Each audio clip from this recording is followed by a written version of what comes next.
or like wastewater, or factory automation facilities like automotive industry or machine building, you have to handle a lot of different devices from different device suppliers. Either you have a big installation with maybe up to or more than thousands of IOs, or a smaller one. The problem is that you have to handle a lot of devices. So normally your manufacturer delivers to you a device, and today he delivers also a piece of software to you, which means in earlier time it was possible to use a screwdriver, for example, and some potentiometers to set up a device. In the meantime, it is necessary to use a piece of software, which means you need a PC. And the problem today is that each manufacturer delivers to you a device with its own software interface, which means the software interface is very special and they are often very different from each other. No, your problem is how to handle all the devices with different software user interfaces. Because when commissioning a device, it has to be configured or parameterized. You have to set specific parameters before you can start with operating. And this is often very difficult. As more devices you have to handle, as more difficult it is. So, especially in the process automation, the life cycle of plants is 20 years, 30 years, or sometimes more. I know, for example, a steam cracker in a plant in Germany which is running more than 65 years. So, especially in the process automation, maybe it was started with a 4 to 20 milliamp signal. During the lifetime, installation has developed over the time. So there is often a request from the supplier of a host system that it has to be replaced by a newer one, and now the decision has to be made what to use. Conventional technology or any kind of bus technology. So maybe that in the newer times that field bus protocols are in use. Some examples here from the process automation. Maybe a profit bus, field bus is used, or hard technology is used.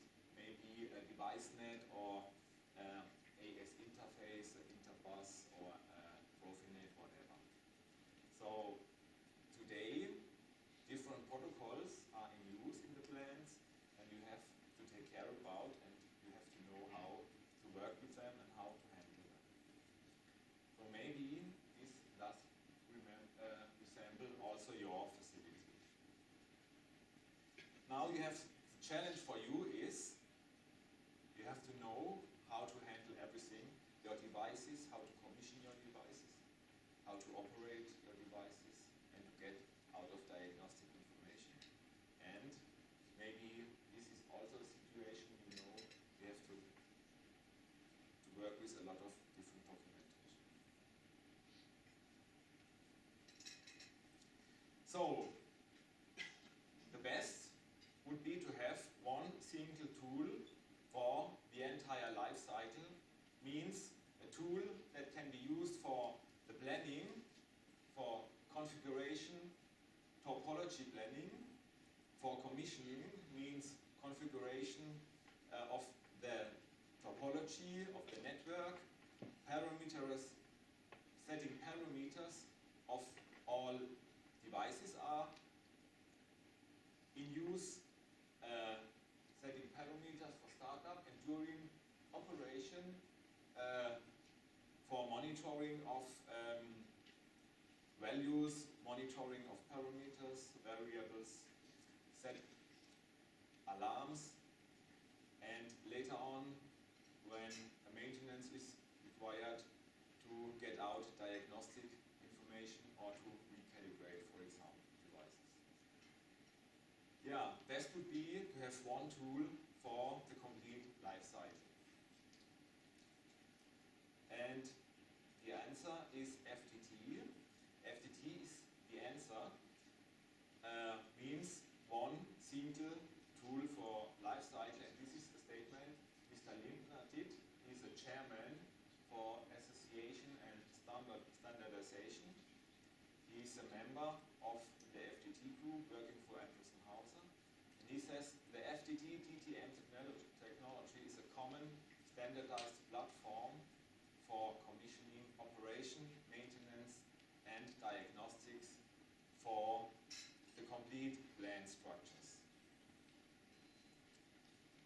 So the first question you may ask me, before you make a statement or before you tell us what somebody says, please explain me what in detail is FDT technology. So this is the reason why I'm staying here. I would like to introduce it to you. So FDT is at first a sheet of paper. Not only a sheet, it's a book. And inside the book, it is specified how devices have to be integrated into a software user interface. And this specification is an open one. Everybody can use it. Every host supplier can use it. Every field device supplier can use it. Every end user can use it. And every asset management supplier, engineering tool supplier, and hardware of communication interfaces suppliers can use it. Yeah, and what says this specification? You can read there how software interfaces are specified for the data transfer between a so-called FDT frame application, it's a kind of user interface, a kind of software, and the so-called DTM. And the DTM, device type manager, is a driver, a software driver. So in other words, it is specified how you can communicate with your PC to the field device. Either if you are in the plant or if you are far away from a field device in the control room, for example. So an FDT enables the communication, the data transfer between the devices and the software user interface. It's called FDT frame application. What you can see here is a symbol for a device driver, and what you can see here is a symbol for the user interface. So it looks a little bit like Windows Explorer.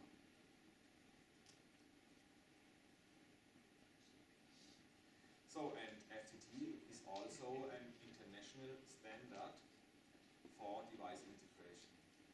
So it's now an international electrical code with the number 62453 that can be used from everybody all over the world.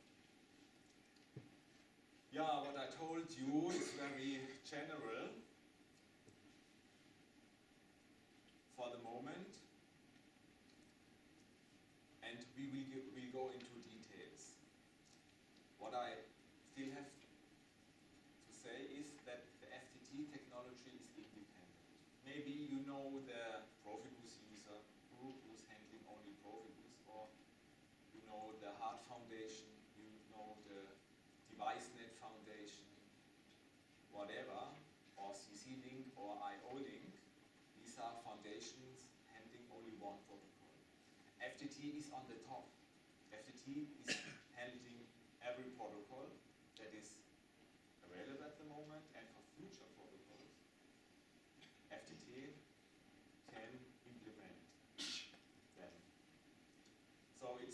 completely independent from communication protocol, and it's also completely independent from device vendor.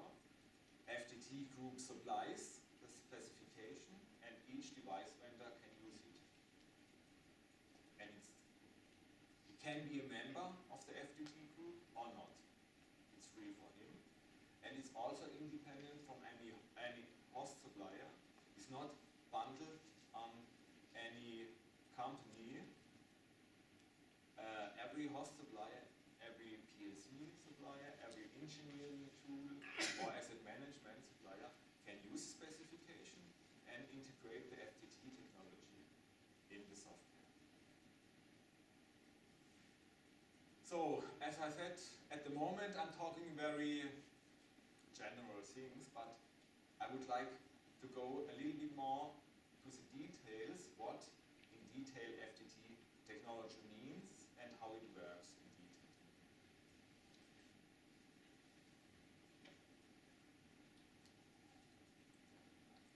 This you know. I think everybody of you are using a PC, a notebook, a desktop, an ultrabook, a notepad, whatever. And sometimes you have to print out a sheet of paper. Maybe you're using Microsoft Word or Microsoft Excel or Microsoft PowerPoint, whatever, and sometimes you have to print out something.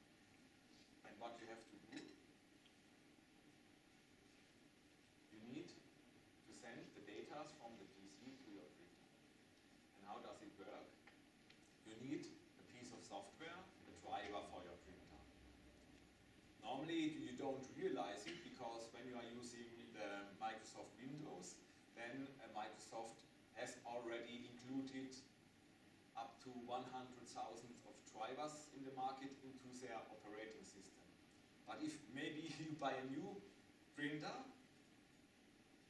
that is not integrated already, then you get a CD-ROM with you, or in the description a link where you can download the driver. And the first thing you have to do, you have to install the driver on your computer.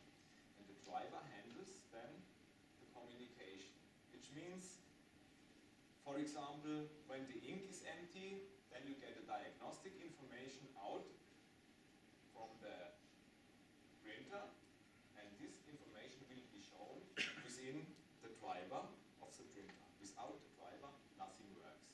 When you are working with software and you are working with a PC, you need a driver for each device. That is a fact. Right, Glenn? Okay. So, no discussion. And similar to this system, printer, driver running within an operating system works the FDT technology. It's very similar. So, within Windows you have any Office application like Word or Excel, whatever, or Outlook, and then you print out a sheet of paper via the printer driver, or you can configure your printer, what kind of paper you would like to use, whatever. And the same is with FDT technology. You are using in your plant a device or a lot of devices, and how to communicate with your device. You need a user interface, and it's called FDT frame application. One thing. And the second thing you need is a driver for the device. And the driver is called device type manager. That's it. Not more. So the architecture is a device type manager, which is a device driver for a device. A smart device means has intelligence inside, and a frame application, which is the graphical user interface. And this graphical user interface can run on a PLC, in factory automation, on a DCS, in process automation, in an asset management, or you can run it on your own PC.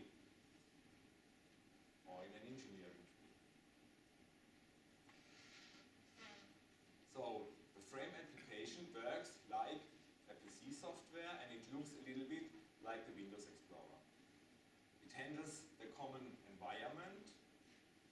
So you can configure your network topology, representing your network situation in your plant, representing the devices in your plant. You can navigate between one device and the other device, and you can handle the complete user management. For example, management means there is an operator or there is an administrator. Administrator means everything can be done within the user interface. Operator, for example, means only you not write any parameters. Also, you can handle the complete device management, means what kind of suppliers, what kind of devices should be installed in the frame application, and you can handle complete database storage, which means all the settings you have done with your devices and networks will be stored in a common database. And how does it look like? It looks like an empty bottle. Now, when you start working, you get a frame which is empty. And you have to fill it with the drivers, with the device type managers. And where do you get them, the device type managers? From the suppliers. So either they send them these devices as a piece of hardware, a CD-ROM, or they offer them as a download from their websites. So you get them, you install them on your computer, and then they occur in this device catalog. You see here different vendors,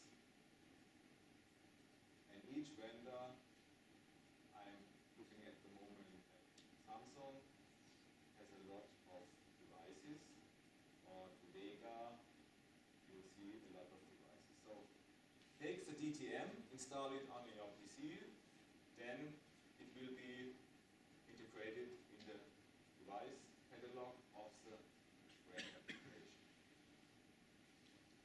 So, and then you can use them to build up your project structure, representing the devices that are in your plant, representing the communication